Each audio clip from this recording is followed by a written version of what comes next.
రుణమాఫీ ఇది వడవని ముచ్చట అయిపోయింది. నీకొచ్చిందా, నాకొచ్చిందా, మీకొస్తుందా, నాకు రాలేదా? సో ఇలాంటి డిస్కషన్స్ ఎక్కువగా అయింది. ముందు లక్షలోపు రుణమాఫీ అన్నారు. 18వ తేదీన ఈ నెల అట్టహాసంగా సంబరాలు చేసుకోమని చెప్పారు. ఇదే సెక్రటేరియట్లో ముఖ్యమంత్రి తన తదితరులతో కలిసి చాలా అట్టహాసంగా ఈ రుణమాఫీని ప్రారంభించారు.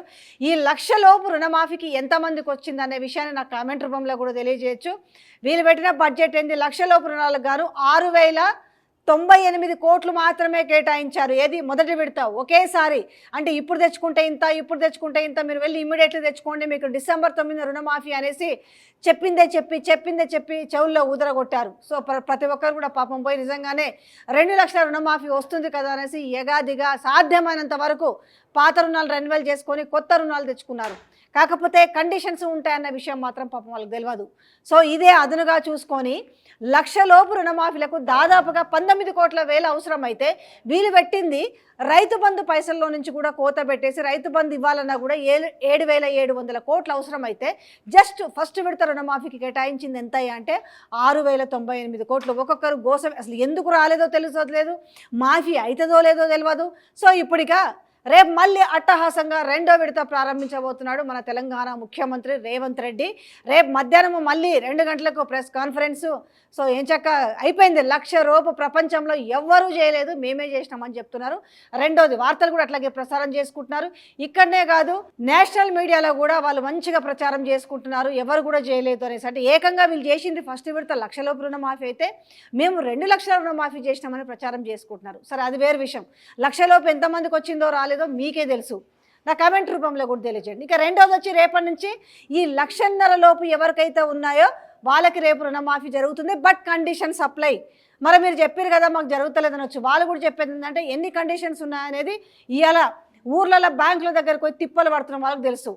అన్నీ ఉన్న వాళ్ళకి అవుతలేవు, అలాగని ఏమీ లేని వాళ్ళకు కూడా అవుతలేవు. మీన్స్ అంటే ఏమి అంటే అన్నీ ఉన్నాయంటే రేషన్ కార్డు ఉండి, ఆధార్ కార్డు ఉండి, బ్యాంక్ పాస్బుక్ ఉండి, ఇవన్నీ అంటే ఏ లోన్లు లేవు, ఏ ఐటీ ట్యాక్స్ పేయర్స్ కాదు, అయినప్పటికీ కూడా వాళ్ళకి అయితే లేవు కొంతమందికి. రెండోది పోనీ ఏమీ లేని వాళ్ళకన్నా అవుతున్నాయి అంటే రేషన్ కార్డు లేని వాళ్ళకి అవుతుందా అంటే అది లేదు. అంటే దేనికి ఒక క్వశ్చన్ మార్క్ లేదు. వాళ్ళ గైడ్లైన్సే చాలా విచిత్రంగా ఉన్నాయి. ఎస్ మరి ఒకదానికి దిక్కు లేదు, అప్పుడే మరి 2వ విడత అంటారు కదా, ఈ ఒక్కదాని పరిస్థితి ఏందనే డౌట్ మీకు కూడా రావచ్చు. సో అది మా దగ్గర కూడా క్లారిటీ లేదు. ఎందుకనంటే సో మసిబూసి మారేడుకాయని చేస్తున్నాడు తెలంగాణ ముఖ్యమంత్రి. ఎందుకంటే ఈ మాత్రం కూడా రుణమాఫీ చేయకపోతే రేపు కనీసము ప్రజాప్రతినిధులని ఊర్లలో కూడా తిరగనియ్యరు, చీపులు చాపర్లు చెప్పులతో పెట్టి కొడతారనే భయం కూడా ఒకటి ఉంది. ఇక అలాగా స్థానిక సంస్థల ఎలక్షన్స్ కూడా ఉన్నాయి కాబట్టి ఇక 2వ విడతట 30వ తారీఖు చెప్పడం ఏం చెప్పారు యాక్చువల్గా ఈ నెల చివరిలోపు ఈ 1,50,000 లోపు అందరికీ రుణమాఫీ అవుతుందని చెప్పారు. కానీ రేపు మాత్రము ఈ 1,50,000 లోపు రుణమాఫీ చేస్తారంట. మళ్ళీ అవే గైడ్లైన్స్, కొత్తగా వీళ్ళేం మార్చలేదు. సేమ్ మళ్ళీ బంగారానికి రుణమాఫీ లేదు. దాని తర్వాత రేషన్ కార్డు లేని వాళ్ళకి మరి ఎంతమందికి, ఎందుకంటే వాళ్ళు కూడా స్పష్టంగా చెప్తలేరు. కానీ ఇప్పుడు రుణమాఫీ అయిన వాళ్ళకి కంపేర్ చేసి చూసుకుంటే మాత్రము రేషన్ కార్డు ఉన్న వాళ్ళకి మాత్రమే అయింది. మళ్ళీ మీరు ఇంకో క్వశ్చన్ అడుగుతారు, మరి రేషన్ కార్డు ఉన్న వాళ్ళందరికీ ఇచ్చిరా అంటే దానికి కూడా సమాధానం లేదు. అది కూడా అందరికీ అవ్వలేదు. ఇంట్లో 3కి లోన్ ఉంటే అందులో ఒకరు ఎగిరిపోయినరు. భార్యాభర్తకు లోన్ ఉంటే మాత్రం ఒకరి ఇంట్లో ఇద్దరికి కూడా కాలేదు, ఒక ఇంట్లో ఒకరికి అయింది. అంటే గమ్మత్తుగా ఉంది వీళ్ళ క్యాలిక్యులేషన్స్ కానీ వీళ్ళ ఒక గైడ్లైన్స్ కానీ చాలా విచిత్రమైన పరిస్థితుల్లో ఉంది. కాబట్టి ఫస్ట్ విడత అంతా కూడా మమ అనిపించారు.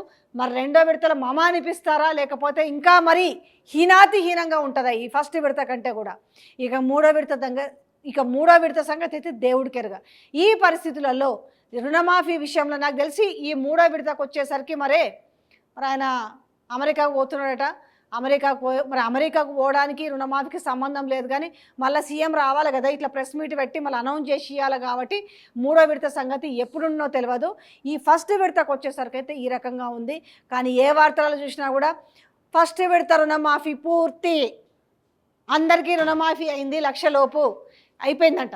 ఇక 2వ విడతకు వచ్చేసరికి 1,50,000 రూపాయలు ఎవరికైతే ఉందో వారి ఖాతాలలో అందరికీ రుణమాఫీ జరుగుతుందట.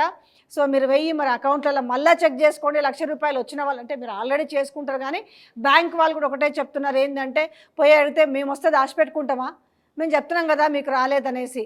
సో ఇంతకుముందు ఏం చెప్పారు, ప్రతి బ్యాంకు దగ్గర కూడా ఒక నోడల్ అధికారిని ఉంచుతామని చెప్పారు. నోడల్ అధికారి పక్కన పెడితే కనీసం అక్కడ ఉన్న బ్యాంకు వాళ్ళు కూడా కనీసం స్పందించే అవకాశం కూడా లేదు.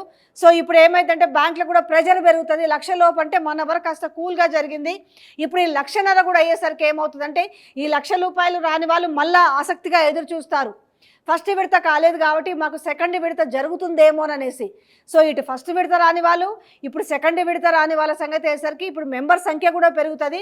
ఇప్పుడు ఒక క్లారిటీ వస్తుంటుంది. విడతకి మేడిపండు చూడన్నట్టుగా దాన్ని విప్పితే అర్థమవుతుందంటగా ఈ 3 విడతలు అయ్యేసరికి అసలు భాగోతం అంత బండారం బయటపడుతుంది. ఎందుకు ఇంత అంటే మీరేంది ప్రతిదీ నెగిటివ్గా చెప్తారనుకోవచ్చు.